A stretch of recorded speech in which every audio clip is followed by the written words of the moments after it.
शुरू से हम ये बात कर रहे हैं कि गूगल का जो सर्च एल्गोरिदम है वो गूगल के लिए बड़ा इंपॉर्टेंट है और कोई भी उस पर अफेक्ट नहीं कर सकता, क्योंकि गूगल हज़ारों की तादाद में एम्प्लॉयज़ रखता है और उसमें बहुत सारे लोग जो हैं वो पीएचडी इंजीनियर्स हैं जो इस एल्गोरिदम को डिज़ाइन करते हैं, इसको बेहतर करते हैं, इसको इम्प्रूव करते हैं।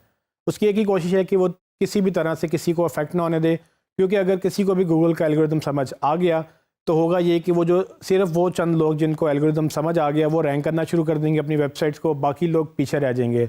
इस तरह से गूगल का जो सर्च इंजन है वो यूज़र्स के लिए एक न्यूट्रल सर्च इंजन नहीं रहेगा, क्योंकि कुछ ख़ास किस्म की वेबसाइट्स रैंक करना शुरू कर देंगी और बाकी जो एक्चुअल वेबसाइट्स हैं, जो एक्चुअल डेटा है, वो नीचे दबना शुरू हो जाएगा। गूगल की शुरू से लेके अब तक 20 साल हो गए हैं, एक ही जद्दोजहद है कि कोई उसके एल्गोरिदम को बीट ना कर सके। इसीलिए वो रोज़ाना अपडेट करता है, चेंज करता है, ट्रैक करता है, बैन करता है लोगों को जो भी उसको चीट करने की कोशिश करते हैं। उन सबको जो है ना वो गूगल एज अ फाइट या एज अ वॉर, यानी कि जंगी बुनियादों पे जो है ना उसको ठीक करता है। अब लिंक बिल्डिंग एक ऐसी चीज़ है जो गूगल पे डायरेक्टली अफेक्ट हो सकती है। गूगल नहीं चाहता कोई मैनिपुलेट करे, लेकिन लिंक बिल्डिंग अगर आप अच्छी कर लें तो आप ऊपर आ सकते हैं। ये एक तरह से चीटिंग है। हमने ग्रे हैट, वाइट हैट और ब्लैक हैट की बात की थी। तो ग्रे हैट टेक्निक में ये फॉल करता है कि आप थोड़ा सा पुश करते हैं लेकिन नेगेटिव 2 नंबरी भी नहीं करते हैं। ब्लैक हैट तो टोटल मना है, बट ग्रे हैट में ये चीज़ें फॉल करती हैं जब आप इसको थोड़ा सा पुश ज़बरदस्ती करते हैं। आपने ये चीज़ ध्यान में रखनी है कि जब भी आप लिंक बनाएं तो उसको नेचुरल रखें।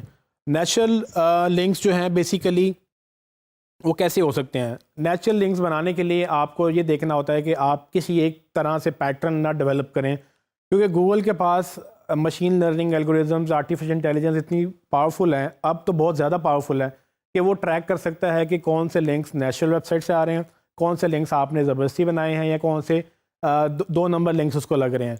तो वो जब एक्टिविटी ट्रैक करता है, पैटर्न ट्रैक करता है, आपको पता भी नहीं होता और वो आपको पेनल्टी डाल देता है या पेनलाइज करके आपकी रैंकिंग ड्रॉप कर देता है।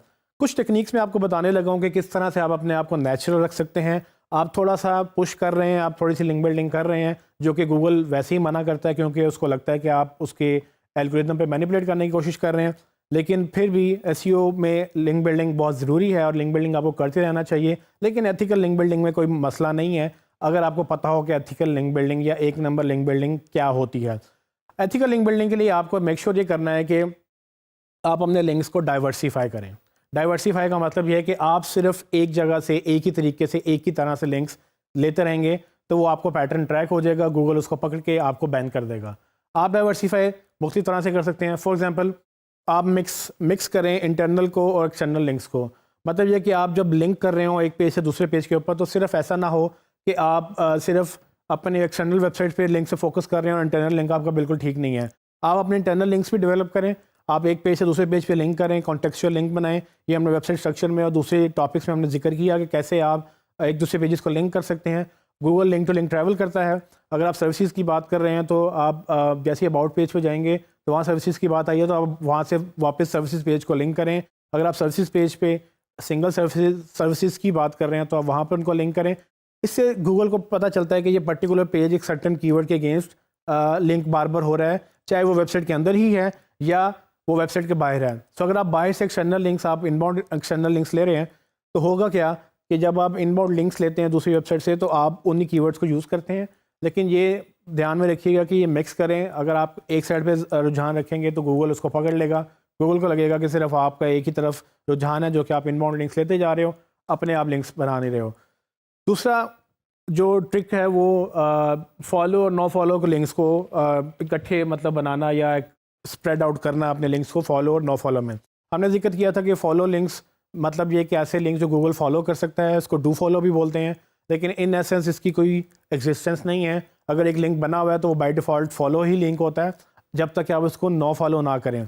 नो फॉलो का हमने जिक्र किया था कि नो फॉलो में आप एक नो फॉलो की कमांड डालते हैं और नो फॉलो आप robots.txt से भी आप नो फॉलो कर सकते हैं, जो कि हमने पहले robot.txt में पढ़ी थी कि अगर आप गूगल को ब्लॉक कर सकते हैं कि सर्टेन आपने यूआरएल फॉलो नहीं करने। तो एनीवेज आप जब भी लिंक बिल्डिंग कर रहे हो आपको पता भी हो कि अगर फॉर एग्जांपल एक लिंक आपको मिल रहा है लेकिन वो फॉलो नहीं है, वहाँ पर आपको नो फॉलो लिंक लगेगा।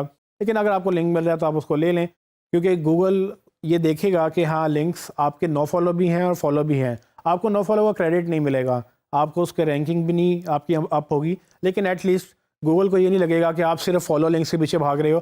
गूगल को लगेगा कि आप नेचुरली फॉलो भी मिल रहे हैं तो नो फॉलो भी मिल रहे हैं। तो लोग तो बल्कि ये कहते हैं कि अब नेचुरली नो फॉलो ज़्यादा होते हैं।